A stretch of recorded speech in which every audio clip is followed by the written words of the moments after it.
Hello and welcome to this Q&A from the Fertility Alliance. Today we're speaking to Harish Bhandari from Leeds Teaching Hospital NHS Trust, and we're going to be talking about hysteroscopy. So I wanted to start by asking you, what actually is a hysteroscopy? Hello, everyone.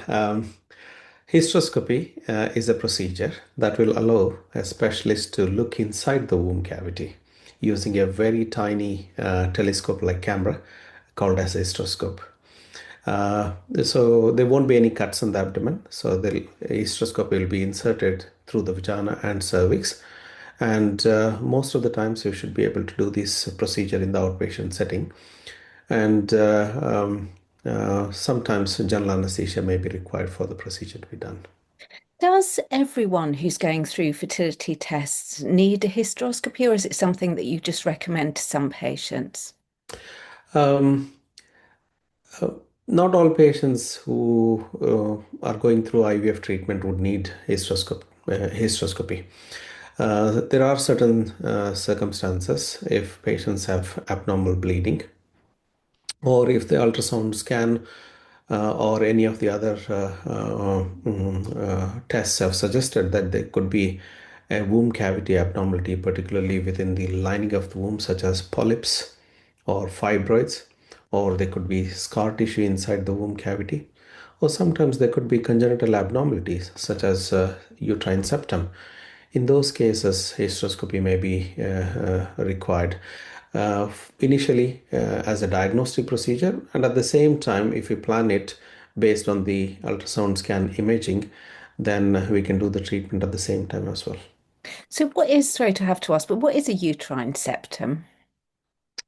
So it's a congenital abnormality. The uterus or the womb is formed from two horns where they come and meet in the middle during the development inside the mother's womb. And they form at the end of the development a pear-shaped organ called uterus. Sometimes this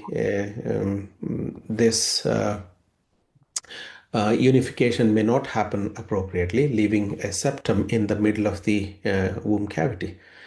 What we know from studies is sometimes the septum can affect embryo implantation, uh, and hence, sometimes we say in certain circumstances, particularly if somebody has had repeated miscarriages or repeated IVF failures, it may be best to discuss dividing the septum before further treatment or before trying for further pregnancy. So if you've gone in doing a hysteroscopy, how does it actually work? What do you see inside? So when we do the hysteroscopy, generally we use fluid along with the hysteroscope to push inside the womb cavity, which distends the womb cavity, and thereby allowing us to have a good view of the womb cavity. So we see the opening of the fallopian tubes. That means I've seen from one angle of the top of the womb to the other angle of the top of the womb. And then I look at all the walls of the womb, that is the fundus, which is the top of the womb, all the lateral walls, that is both side walls, as well as the front and the back wall, to make sure that the lining of the womb looks fine and make sure that there are no abnormalities. And then I have a look as I'm coming back, I have a good look at the cervix or the neck of the womb to make sure that there are no abnormalities within the neck of the womb. And can all clinics do hysteroscopies? Uh, all NHS clinics have facilities to do hysteroscopies. Some private clinics have facilities to do hysteroscopy in an outpatient setting. Um, If patients require general anesthesia, some private clinics may not have the facilities for the procedure to be done under general anesthesia. I wanted to ask you about pain because sometimes people say that hysteroscopy is really, really painful, and some other people don't find it so painful. I mean, what is it about pain and hysteroscopy? What makes the difference, and how painful can it be? Everybody is different in terms of the pain threshold. Most women tolerate the hysteroscopy well in the outpatient setting, particularly just the diagnostic hysteroscopy. It can be associated with some discomfort, sometimes mild cramping, Some patients may experience pain, particularly when opening the cervix or the neck of the womb. It can be painful. And when we are planning to do operative procedures, particularly if we touch the top of the uterus or the fundus, then that can be painful. For the outpatient procedures, there are certain things that we can do to try and reduce the amount of pain patients experience by giving local anesthetics around the neck of the womb. And we do have medicine that patients can inhale, and that reduces the pain as well. Um, mm, Sometimes patients may not be able to tolerate at all. In those patients, under general anesthesia would be better. So they come back and have it at a later date. Yeah. Yeah. And how long does it actually take to do a hysteroscopy? Hysteroscopy generally takes about 15-20 minutes, depending on what we are planning to do, unless there are fibroids, big fibroids that need resecting. It may take slightly longer time. But generally, outpatient hysteroscopy with minor procedures such as polyps or intrauterine adhesion, division, should not take more than 15-20 minutes. And who actually does the procedure? Who carries it out? Generally, the gynecologists who are experienced to do these procedures perform hysteroscopies. We do have nurse specialists who are trained to do these procedures. So some clinics do have nurse specialists doing these procedures. In NHS, we do have nurse specialists who are specialized in doing hysteroscopies. They do the outpatient hysteroscopies.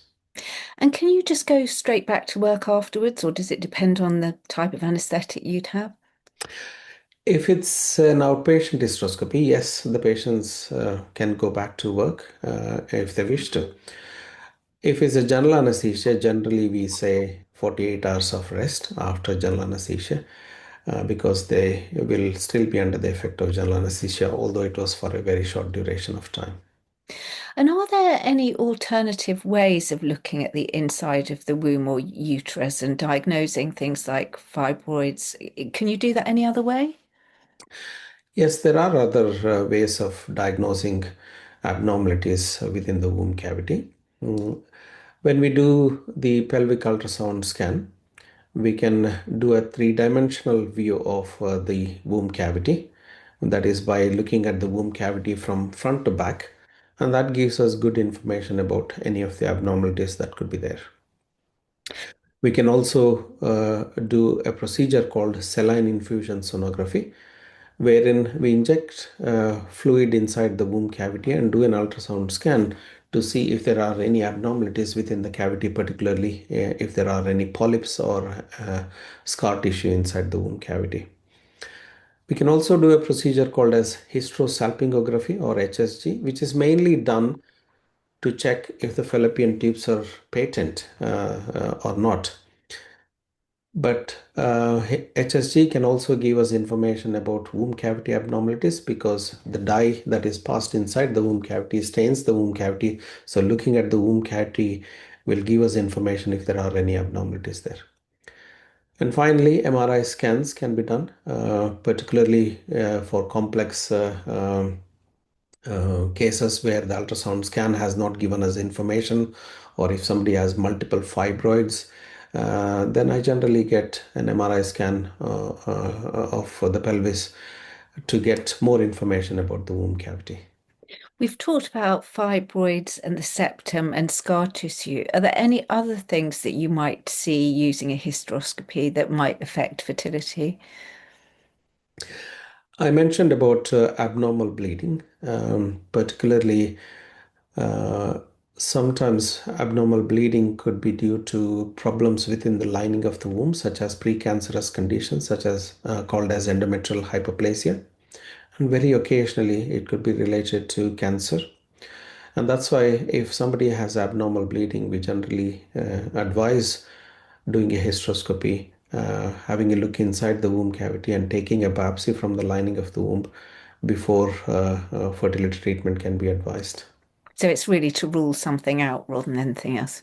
That's correct, particularly if they have risk factors such as polycystic ovary syndrome. If the weight is more than normal, then they are at a high risk of having abnormalities within the lining of the womb. So we take everything into consideration before advising hysteroscopy. Yeah. Thank you so much. I think we now know what we need to know if anyone is considering a hysteroscopy about what to expect and what could happen. So thank you so much for that. That was very much appreciated. My pleasure, Kate. Thank you so much for the opportunity.